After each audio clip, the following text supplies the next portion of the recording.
Cuando una fuerza se aplica repetidamente a un sistema con la frecuencia natural del mismo, el resultado es la aparición de oscilaciones de gran amplitud. Este fenómeno se llama resonancia. ¿Alguna vez han visto a una cantante romper una copa con su voz? Eso es lo que quiero que vean. Pero antes he de advertirles que es muy difícil, incluso aunque tuvieran ustedes una voz tan magnífica como la mía. La copa debe ser de cristal y muy especial. Debe ser muy fina y delicada para que sea posible romperla. Y tiene que tener un tono puro, de forma que si le damos un golpecito suene ping y no zang. Bien, y si entienden un poquitín de copas de cristal, sabrán que eso puede resumirse en 2 palabras. Son carísimas.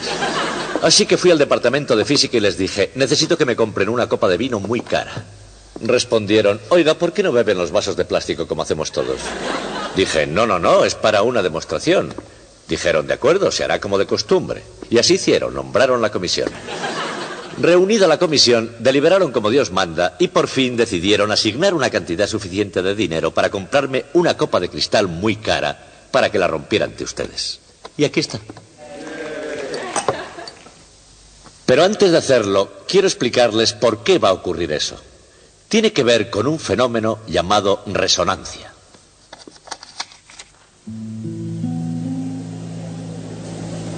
El 1 de julio de 1940, una delegación de ciudadanos se reunió en el estado de Washington. El tiempo era espléndido y la ocasión histórica. Y los discursos y la fanfarria eran también muy indicados para el acto. Se trataba de la inauguración oficial del puente de Tacoma. Desde el principio, el puente que cruzaba el canal Puget entre Seattle y Tacoma era recorrido normalmente como tenía que ser. El puente de Tacoma era uno de los puentes colgantes más largos del mundo. Y si alguien no hubiera pasado por alto un pequeño detalle, probablemente hubiera quedado para siempre como uno de los puentes colgantes más largos del mundo. El problema no fue que desde el principio mucha gente no hubiera prestado atención a los detalles. Se la prestaron. Pero en algún momento, y es obvio que fue al final, parece ser que alguien olvidó la importancia de la resonancia.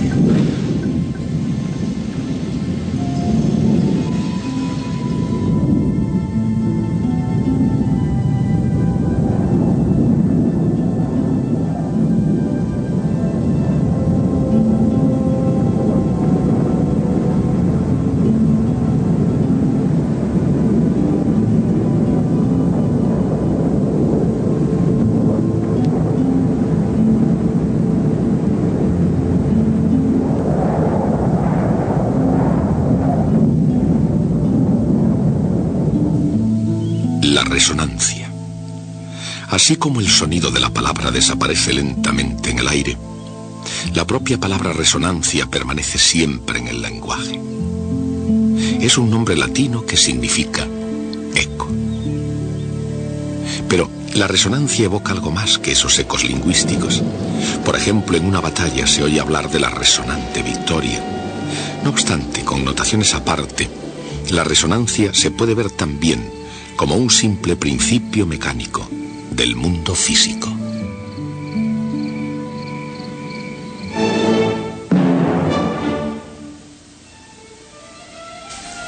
Los sonidos agradables son agradables precisamente por la forma en que resuenan.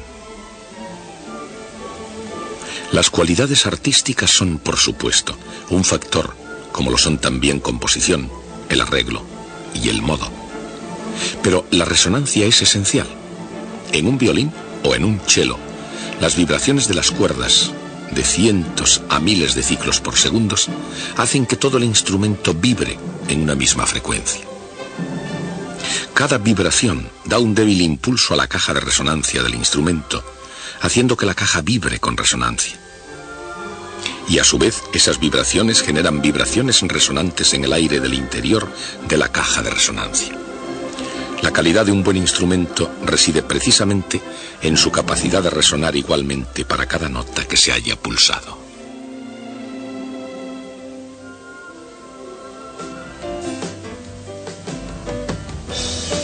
Cuando se impulsa o se acciona un sistema vibratorio con la frecuencia natural del mismo, P, tiene lugar la resonancia. En el interior de un piano, las cuerdas vibrantes hacen resonar la caja de madera. Esa resonancia es inducida por la frecuencia natural de la cuerda, que es de unas 256 pulsaciones por segundo para el Do central. Cada vez que la cuerda es pulsada, se producen miles de oscilaciones, aumentando cada una de ellas la respuesta resonante de la caja de resonancia del piano. Pulsar repetidamente un sistema oscilante, incluso con una pequeña fuerza cada vez, hace que las sucesivas oscilaciones vayan siendo cada vez más grandes. Los resultados son vibraciones de creciente amplitud. Incluso, aunque esos impulsos sean pequeños, habrá resonancia. Este diapasón, vibrando, pone las moléculas de aire circundantes en un movimiento armónico. Como el aire actúa como medio elástico, es un buen conductor de las oscilaciones que se propagan, es decir, de las ondas. Cada oscilación provoca un suave y rítmico empuje contra el aire, emitiendo ondas de la frecuencia natural del diapasón. Cuando el tono de la nota pulsada en el piano es el mismo que el del diapasón, incluso si éste no se ha pulsado, de hecho las ondas procedentes del piano pueden perturbarlo y ponerlo en movimiento a causa de la resonancia. El diapasón y la cuerda del piano son ejemplos de sistemas que oscilan naturalmente y, aunque aparezcan más complicados que la simple masa en el muelle, ambos obedecen a la misma ecuación diferencial. F igual a menos Kx.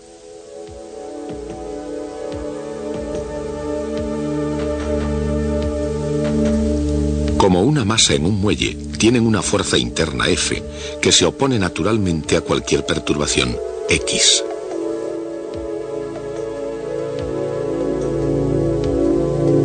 Es decir, una ecuación diferencial cuya solución es una función senoidal, representando oscilaciones en una frecuencia natural omega sub 0, que depende de las características del sistema. En este caso, son K la rigidez del muelle y M la masa del objeto vibrando. Este es otro sistema oscilante con una frecuencia natural. De hecho, la niña y el columpio son una especie de péndulo. La frecuencia puede ser 1000 veces menor que la frecuencia de un sonido audible, pero el principio es el mismo. Una masa ligeramente mayor, esta vez con las piernas más largas, ha aprendido a proporcionarse su propio impulso periódico, desplazando su peso, estirando las piernas hacia adelante, lo más posible, y encogiéndolas después debajo. Correctamente aplicado en el mismo punto de cada ciclo, es decir, en fase, esta joven del columpio demuestra que domina el fenómeno de la resonancia. Pero un verdadero dominio de ese fenómeno se consigue mejor comenzando por una fuerza oscilante que no produzca resonancia. Tanto si se trata de un columpio como de un muelle, los osciladores suben y bajan debido a la fuerza interna F.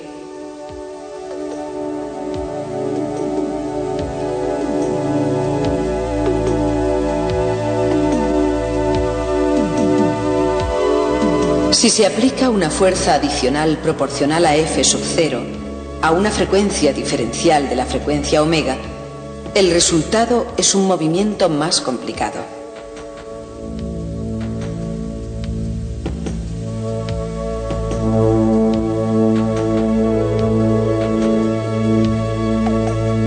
Y una ecuación diferencial más complicada.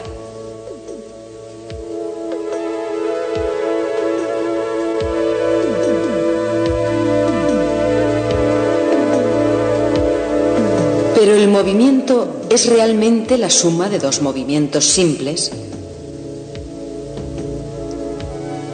que satisfacen la ecuación diferencial.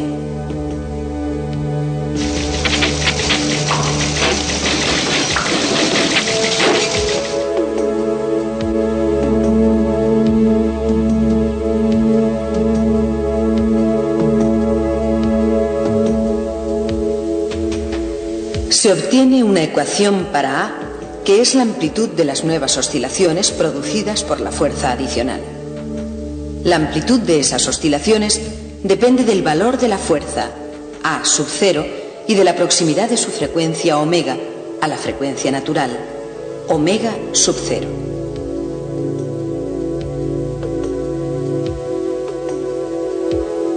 He aquí unos cuantos elementos clave para la resonancia. Una voz muy potente, un exquisito control de frecuencia. ¿Podrá la voz de Ella Fitzgerald hacer añicos esta copa? Y un sistema oscilante. Tanto si se trata de una copa de vino como de un muelle, la amplitud de oscilaciones provocadas es sensible a la frecuencia.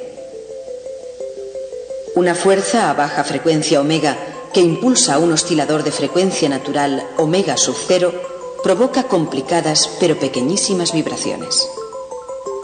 A más alta frecuencia, las vibraciones son algo mayores.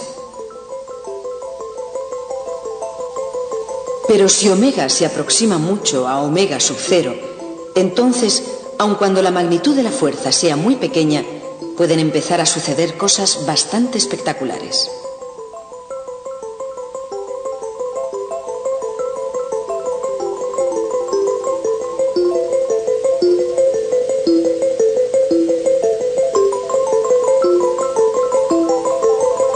Una fuerza en baja frecuencia, añadida al movimiento natural, tiene su efecto.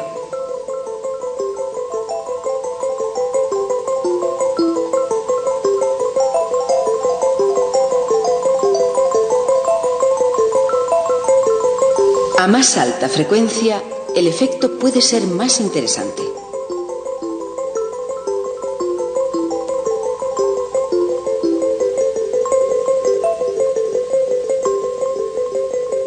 Pero si omega se aproxima a omega 0, el efecto puede ser positivamente demoledor. ¿Podrá la voz de Ella Fitzgerald hacer añicos esta copa? Lo creo. Sobre el vaso realmente solo se ha aplicado una pequeñísima fuerza oscilante, aunque la potencia de la magnífica voz de Ella Fitzgerald estuviera detrás de ella. Y ahora nos preguntamos, ¿pero era en directo? Sin embargo, es necesaria una ecuación para poder explicar exactamente este fenómeno. La ecuación diferencial omite, por supuesto, algunos detalles de interés. Uno de los más interesantes es que el propio vaso es un fluido viscoso, un fluido muy viscoso. De hecho, el vidrio es tan viscoso que necesita siglos para fluir hacia abajo en el tiempo y en el espacio, hasta llegar a sentarse finalmente en una espesa capa. El vidrio es tan viscoso que realmente parece sólido, e incluso suena y resuena. Por supuesto, la viscosidad del vidrio es la que impide que sus oscilaciones resonantes sean infinitas, y al mismo tiempo, sin esa viscosidad, no quedaría vidrio sano.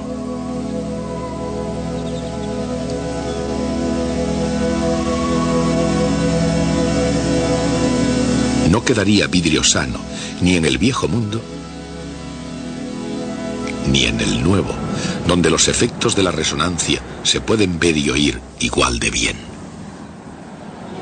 Por ejemplo, mientras que la música es generalmente un agradable ejemplo de resonancia, no siempre se puede decir lo mismo del ritmo ordinario de la sociedad contemporánea. Como ejemplo molesto de resonancia, pensemos en una ventana que vibra.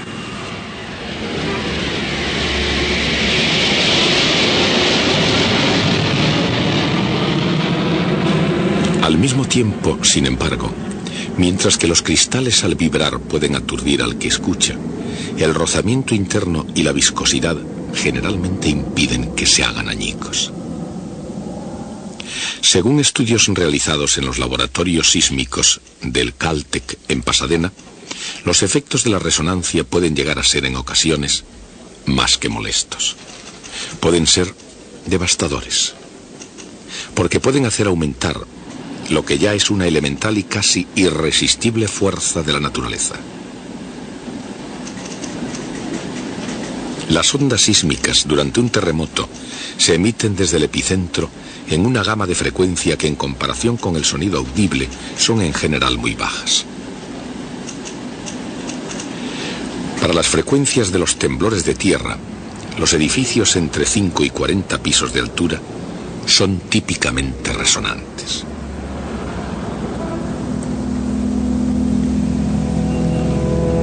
Si se sacuden las maquetas de estos edificios en un terremoto simulado a una frecuencia determinada, siempre hay alguno que, dependiendo de la frecuencia, llega a entrar en resonancia.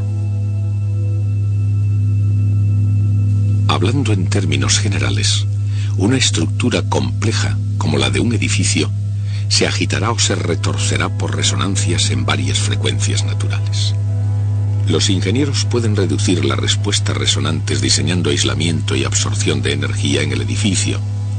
Y ciñéndose estrictamente a las ordenanzas con respecto a los terremotos, una estructura tiene su modo de resistir y no ser arrancada de sus propios cimientos. Los códigos de la edificación son leyes, y cuando alguien piensa que algunas leyes se han hecho para ser violadas, algunos edificios están condenados a sufrir las consecuencias.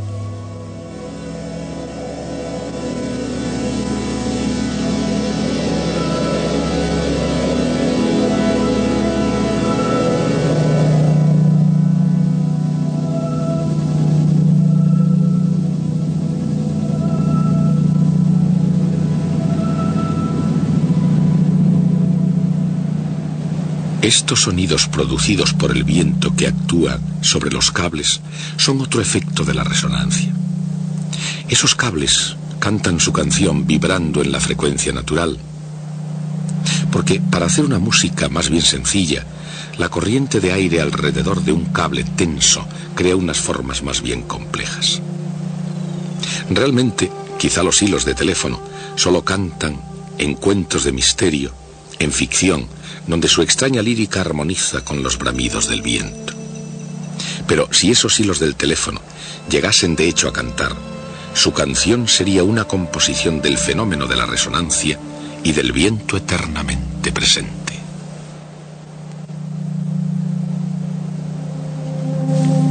Con vientos fuertes, la corriente de aire normalmente estable alrededor de un cilindro, de este cable por ejemplo, se hace inestable. Cuando el viento intenta cerrar el hueco, en el lado del hilo, viento abajo, para impedir el vacío, comienzan a formarse remolinos. Los remolinos pronto empiezan a desprenderse, corriendo por la estela corriente abajo, creando un esquema previsible de flujo. Cada vez que un remolino se desprende, da un ligero impulso al cable. A una cierta velocidad del viento, los remolinos comienzan a desprenderse del cable a una frecuencia resonante poniéndolo en movimiento. Este efecto recibe el nombre de arpa eólica. La habilidad que se necesitaría para afinar esas cuerdas nos fue transmitida desde los eolios, familias de la antigua Grecia que se establecieron en las costas de Asia Menor y sus proximidades. Pero la habilidad necesaria para tocar el arpa eólica viene de los mágicos dedos del viento cuando el aire sopla entre las cuerdas. El principio del arpa eólica, el fenómeno llamado resonancia, explica la dramática canción de los cables al viento.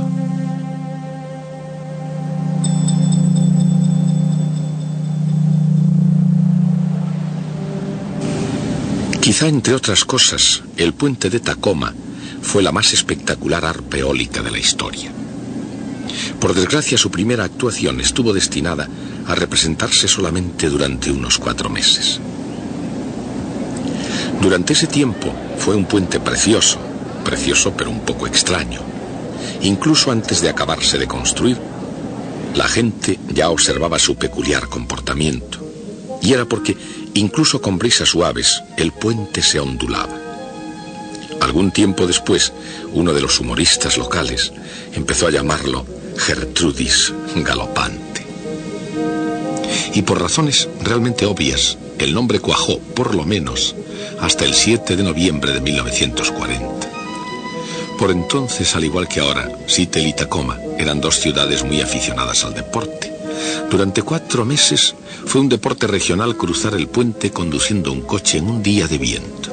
Mientras unos aseguraban que era común ir montados en una montaña rusa, otros se quedaban muy desconcertados al ver desaparecer de su vista el coche de delante.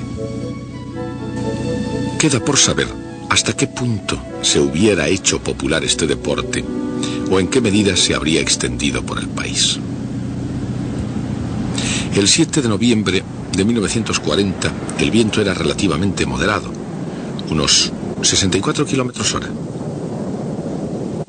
Apareció una nueva forma. El puente, más que ondularse, empezaba a enroscarse. Un viento de 64 kilómetros por hora no era demasiado fuerte, pero sí fue bastante para hacer que el puente se retorciese violentamente. Y a las 11 de la mañana, el puente cayó.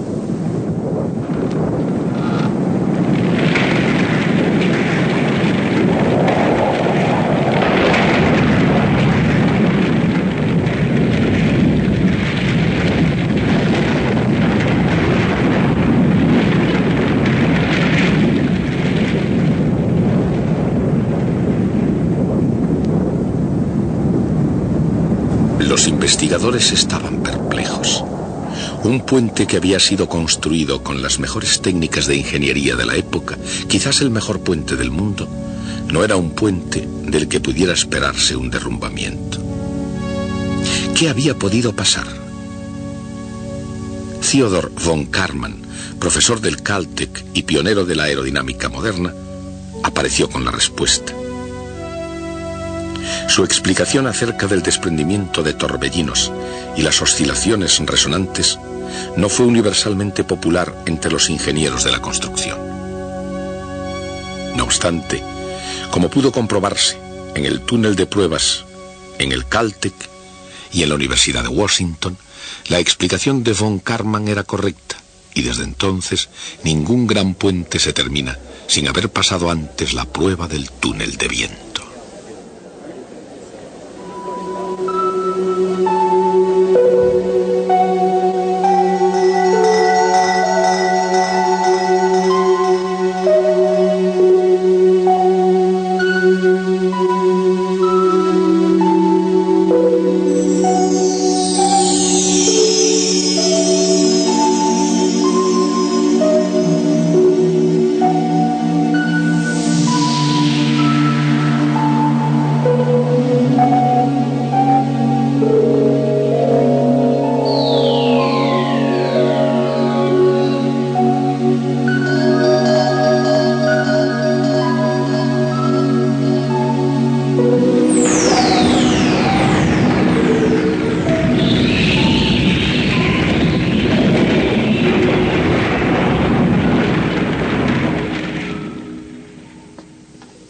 Muy bien, ha llegado el momento de romper la copa.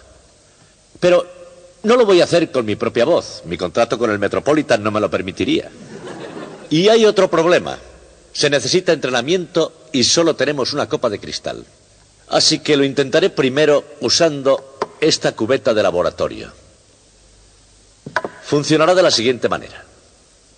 Todo este material me va a sustituir a mí y producirá un tono puro que haga vibrar a la cubeta. Además, tenemos aquí un micrófono que oirá todo lo que haga la cubeta. La señal que sale de él la podemos ver en este osciloscopio y así sabremos lo que hace la cubeta. Vean ustedes. ¿Lo ven? Muy bien. Ahora, lo que yo tengo que hacer es subir el volumen. Y eso hace vibrar a la cubeta. Ahora pueden ver que la cubeta vibra, pero no vibra mucho porque no está exactamente a la frecuencia debida. Tiene que estar precisamente a la frecuencia de resonancia de la cubeta con el fin de que vibre lo suficiente como para que se rompa. Aumento el tono hasta la frecuencia exacta.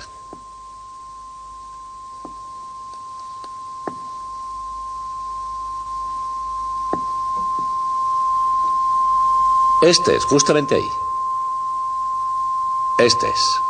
¿De acuerdo? Ahora todo lo que tengo que hacer es elevar el volumen a tope y la cubeta se romperá. ¿De acuerdo? A los alumnos de las primeras filas les sangrarán los oídos, pero no se preocupen, no es nada serio. ¿Estamos listos? Vamos allá.